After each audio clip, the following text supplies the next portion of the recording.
Exercise 14.1 का question number 6 हम देखते हैं इसकी स्टेटमेंट क्या है। निम्नलिखित सारणी किसी मोहल्ले के 25 परिवारों में भोजन पर हुए दैनिक व्यय को दर्शाती है और आपने एक उपयुक्त विधि का प्रयोग करते हुए आपने इसका माध्य निकालना है।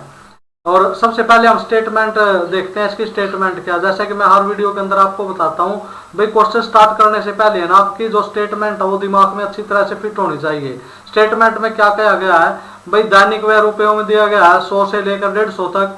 ऐसे परिवार जिनका खर्च 100 से लेकर 150 रुपए तक चलता है, ऐसे परिवारों की संख्या 4 है। और जिनका गुजारा 150 से लेकर 200 रुपए तक होता है, ऐसे परिवारों की संख्या 5 है। 200 से लेकर 250 रुपए में जो परिवार अपना गुजारा करते हैं, ऐसे परिवारों की संख्या 12 है। 250 से लेकर 300 तक जिनका गुजारा चलता है, ऐसे परिवार 2 है। और 300 से 350 तक गुजारा करने वाले ऐसे 2 परिवार है। आपने बताना भाई ये जो 25 परिवार है, अगर हर एक परिवार का बराबर से एक ही अंक में आपने उत्तर देना हो तो उसका जो औसत है, जो मध्य है, वो कितना होगा। यानी कि हर घर को अगर बराबर बराबर खर्च करना हो तो कितने रुपए बांटे आएंगे हर एक घर के। तो अब हम देखते हैं भाई इस क्वेश्चन को कैसे हल करेंगे। जैसा कि मालूम है कि आपको इसको निकालने के लिए 3 मेथड होते हैं। पहला मेथड होता है डायरेक्ट मेथड, और दूसरा मेथड होता है एज्यूम मीन मेथड, और तीसरा मेथड होता है स्टेप डेविएशन मेथड। वो आंकड़ों पे डिपेंड करता है भी आप कौन सा मेथड यूज करते हैं। आंसर सेम रहेगा चाहे आप किसी भी मेथड को अप्लाई करो। यहाँ पर क्योंकि आंकड़ों की संख्या बड़ी है तो आप यहाँ पर स्टेप डेविएशन मेथड का प्रयोग करोगे। और स्टेप डेविएशन मेथड का कैसे प्रयोग करते हैं, देखो सबसे पहले आपने जो फर्स्ट कॉलम है ना, पहले 2 कॉलम है, तो हर क्वेश्चन के अंदर चाहे आप कोई सा मेथड यूज कीजिए हर एक के अंदर आएगा। जैसे दैनिक व्यय दिया गया यहाँ पर 100 से लेकर 150 रुपए तक खर्च करने वाले कितने 4 परिवार है। 150 से लेकर 200 रुपए तक जिनका खर्च आता है, ऐसे परिवारों की संख्या 5 है। 200 से लेकर 300 रुपए तक खर्च आता है जिनका, वो कितने 12 परिवार है। और 300 से 350 तक जो अपने भोजन पर व्यय करते हैं, ऐसे 2 परिवार है। और 350 से लेकर 400 तक खर्च करने वाले 2 परिवार है। ऐसे करते हो अपने पास टोटल 25 परिवार है। अगर हम औसत निकाले तो उसका औसत क्या होगा, देखिए सबसे पहले हम इसका ना मध्य बिंदु निकालते हैं और मध्य बिंदु को xi से डिनोट करते हैं। और ये क्या होता है, ये जो लोअर लिमिट होती है, जैसे इसमें लोअर लिमिट 100 है और अपर लिमिट कितना 150, इन दोनों को ऐड करते हैं। 100 को 150 को ऐड करके और 2 से डिवाइड कर देते हैं। 100 और 150 कितना हो गया अपने पास 250, और 250 का आधा कितना 2 से डिवाइड करने के बाद 125। और इसी प्रकार से हम अब इसी प्रकार से क्या करते हैं कि 150 और 200 को जोड़ते हैं, ये अपने पास आएगा 350। और 350 का आप कितना होगा अपने पास, ये होगा 175। और आपने जैसा कि हर बार बताता हूँ, ये हर एक को निकालने की आवश्यकता नहीं है। यहाँ पर जो h है ना वो 50 है। जैसे 150 हो गया, 200, 300, 350, 400, 50 बढ़ता चला जाएगा। जैसे 125 के अंदर हमने 50 को ऐड किया, 175 हो गया। 175 के अंदर 50 को ऐड किया 225, 225 के अंदर 50 ऐड किया 275, और फिर हो गया 325। अब हम क्या करते हैं, सबसे पहले जैसे 1 2 3 4 5 संख्याएं हैं, बीच वाली को लेते हैं हम। 225 को ए लेट कर लिया हमने, और जो ए लेट किया ना, इसको बारी बारी से जो एक्स वाली टर्म है, लगातार जो ये कॉलम है, इस कॉलम से आप सब्ट्रैक्ट करते चले जाओगे। जैसे डी आई क्या होगा एक्स आई माइनस ए। 125 से आपने क्या किया 225 घटा दिया, ये आएगा माइनस का 100। और 175 से 225 घटाया, यहाँ पर माइनस के 50। और 225 से 225 घटा तो कितना हो गया आपके पास 0। और 275 से आपने 225 घटाया तो बच गया अपने पास 50। 325 से घटाया तो 100। ऐसे करते हुए देखना आप एक 0 जरूर आएगी।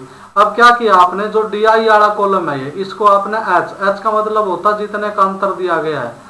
इस वर्ग अंतराल के अंदर 50 का अंतर है, तो आप क्या करोगे, जो डी आई वाली टर्म है इसको 50 से डिवाइड करोगे।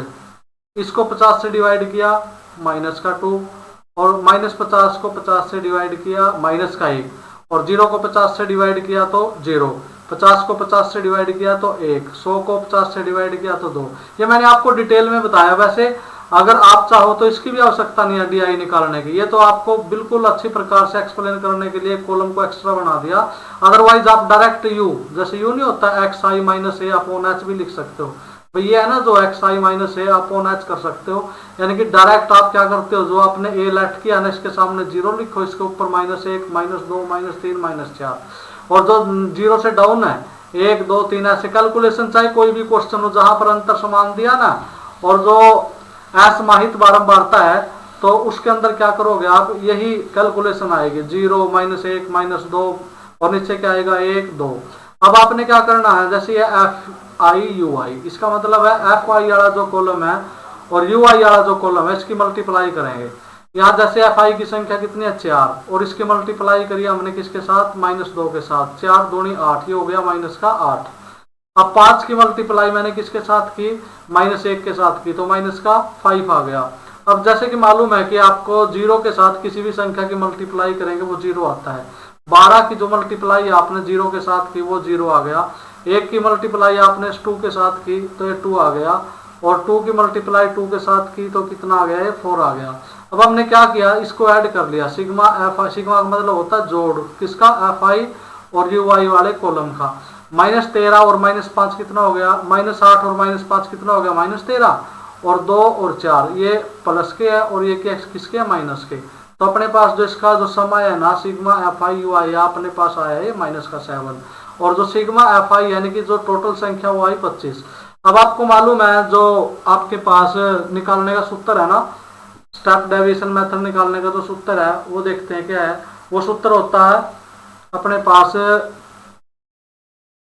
ये हो गया अपने पास, जैसे FI/UI का मान 7 और FI का मान 25, H का मान अपने पास 50 है और A का मान हमने कितना लिया, 225।